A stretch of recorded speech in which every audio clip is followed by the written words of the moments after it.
So in the wake of the Me Too movement, there was a loud call to make sure we believe every single woman that comes forth, since it's such an incredible hard thing to do. But is it though? And should we? Because we are currently living in times where it's a lot easier to gain from lies than it is from the truth.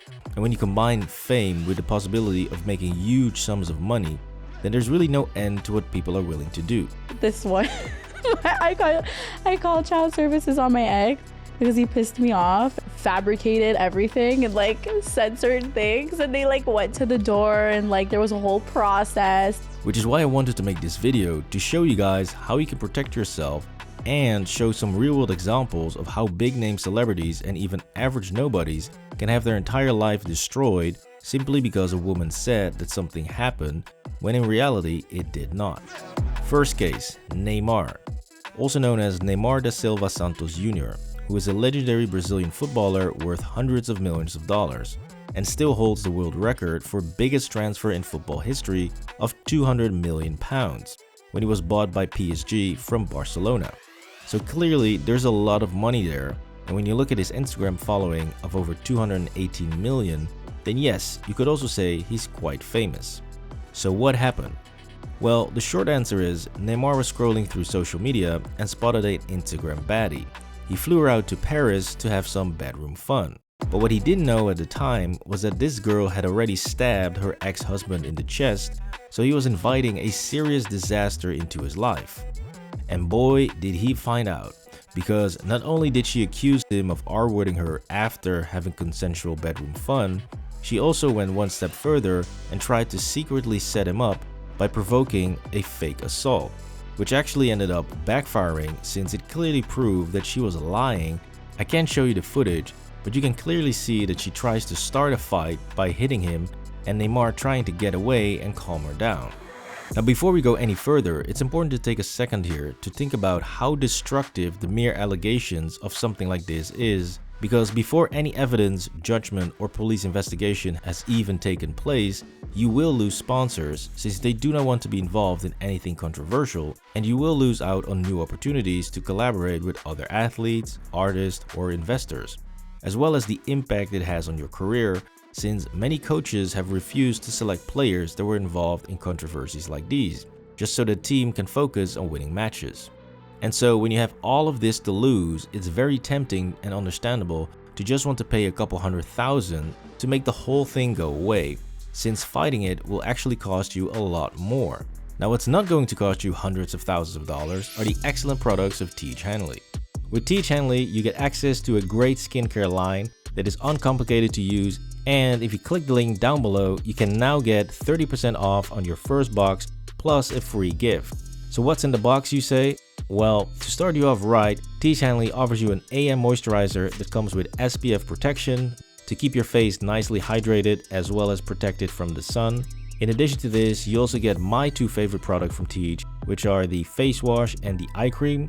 These two products really do wonders for your skin and will keep you looking fresh all day long. By the way, if you become a Teach Hanley member, you get tons of benefits, which includes 20% off the retail price on all Teach products, and you also get access to exclusive monthly deals. Now on top of that, you also get free US shipping on all of your orders, and like I said earlier, because Teach Hanley is sponsoring today's video, they are offering you guys a great deal. So guys, don't miss out on this deal, click the link in the description and get fresh today. Now in the end, the Neymar case was dropped due to lack of evidence, and the woman was eventually charged with fraud and attempted extortion. However, the judge in this case did not feel it was proven sufficiently that she lied, even though she never produced any of the evidence that she claimed to police to have. She also refused to give police access to her phone while at the police station, and then later claimed that the phone was stolen. And on top of it all, she asked for Neymar to come back to the hotel the next day to have bedroom fun again, even though she claimed to have been R-worded the day before. So if you put everything together, it's very clear that this whole case is a setup and an absolute disaster, but of course the woman faces no real consequences since she's even been acquitted for lying to the police and will probably write some book or do some public speaking from now on victimhood. Please drop a like on the video if you think that modern women are milking victimhood to the max, and comment down below what you think. Now Neymar on the other hand had to spend hundreds of thousands of dollars in legal fees had his public image completely destroyed, could have lost millions of dollars in damages, and as a cherry on top, was facing 6 to 30 years in Brazilian prison. Not that 30 years in any prison is fun, but I think we can all agree that prison in Brazil hits just a little bit different than prison in Norway. So yeah, when people ask me why am I so skeptical on new cases with these types of allegations, and why I don't believe anyone who doesn't file a police report, it's because of shit like this. Because before Me Too happened, there were already instances of women lying about R-word situations. However, it is no coincidence that since Me Too, vague allegations have skyrocketed, often involving women going to social media instead of going to the police. This makes absolutely no sense, since if you don't want the hassle and the attention that a police report brings, then why the hell are you going to social media to tell your quote-unquote my truth? We have seen several big-time influencers getting accused by smaller influencers trying to make a name for themselves by deliberately making things look far worse than they actually are. This is disgusting. Clearly I'm gonna be taking a break from the internet for a bit, but you, Tommy, for not just coming forward and saying what you saw. I simply asked her and I was completely fine with her not kissing me for the video. Do you want to kiss Bryce? You made this so bad for me. Why? Because We can take this. We can take everything. so Yeah, we can. controversial.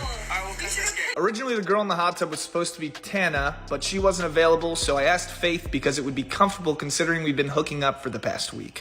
Which just shows you that victimhood has become a very viable business model, and that many fake victims are oftentimes much better off after the scandal than they were before, even when they are fully exposed for lying. Now, Neymar is a very rich and very famous individual, but to show you guys that this nonsense can also happen to regular guys with far less fame and money, I like to present to you a case from the Netherlands involving a guy called Dennis Schouten. You see, Dennis committed the terrible crime of hooking up with a girl that he wasn't interested in, after which she felt special and caught feelings, but he wasn't serious about her and moved on to date other women. So this absolute war crime triggered her so badly that she made an entire narrative online about him sleeping with women below the age of 16 and started fabricating fake evidence. She distributed these pictures and conversations all over TikTok and started getting a lot of attention on her videos, which prompted her to make even more and led to the truly disturbing video in which she altered a real conversation between Dennis and a 19-year-old woman talking about explicit things, but she made it appear as if the girl was 15. And in a later re-upload, she actually changed the girl's age to 12. So yeah, naturally this caused a massive outrage online and led to people coming to his house to attack him, which unfortunately they succeeded in when Dennis was out in a bar one day and he got stabbed in the face, after which he fled the country. All because he slept with a girl and then ghosted her.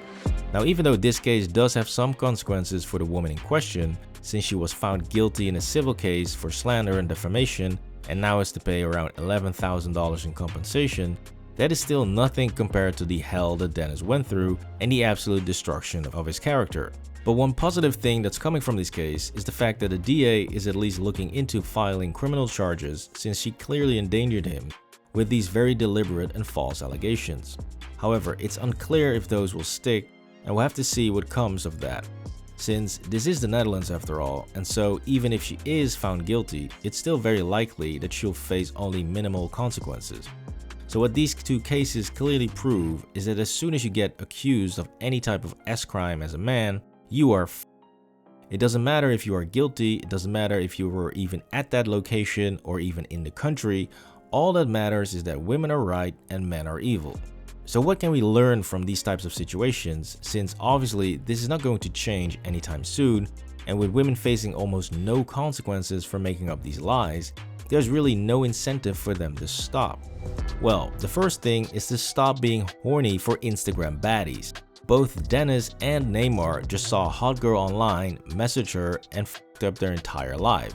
When you pick easy women online or on a dating app, you have no idea what you are importing into your life. And the chances are that those girls that are easy are probably severely damaged. So it's very likely that they come with some serious issues. A nice wholesome girl is not going to stab you or slice your tires, but an Instagram baddie definitely will.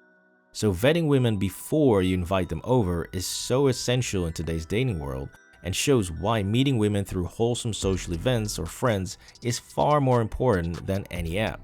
Now unfortunately, this advice will land on deaf ears with some of you guys, since I've seen this firsthand with some of my friends that just can't stop picking exciting girls over boring ones and end up in crazy f***ed up situations. So for all of you guys out there that can't seem to resist the lure of the baddie, here's another pro tip. Document your entire encounter with her. And I'm not just talking about screenshotting DMs or WhatsApp messages. No, I'm talking about every single thing. If you bring a girl home from a club, film yourself getting into the Uber, walking her home, then give her the keys to open the door and film her doing so. You can pretend to just be making fun TikToks or Reels or whatever, but make sure that you capture as much of the night as possible. This will give you ample evidence of what transpired and at what time. So if you get accused of taking advantage of someone, you can then show evidence of what actually took place. The Neymar case also proves how important it is to have evidence of a healthy and consensual encounter by texting and filming afterwards. This could be done after a couple hours or all the way up to the next day. Just make sure that you double save this to an external SSD and obviously encrypt these with a password. Now I know this all sounds very paranoid and perhaps even over the top, and frankly, I hate taking photos or videos myself. However, taking a few photos and videos every once in a while so you can prove that everything was consensual is a small price to pay to keep your ass out of jail. This was How Women Weaponize False Allegations. Please drop a like on the video and subscribe to the channel for more videos.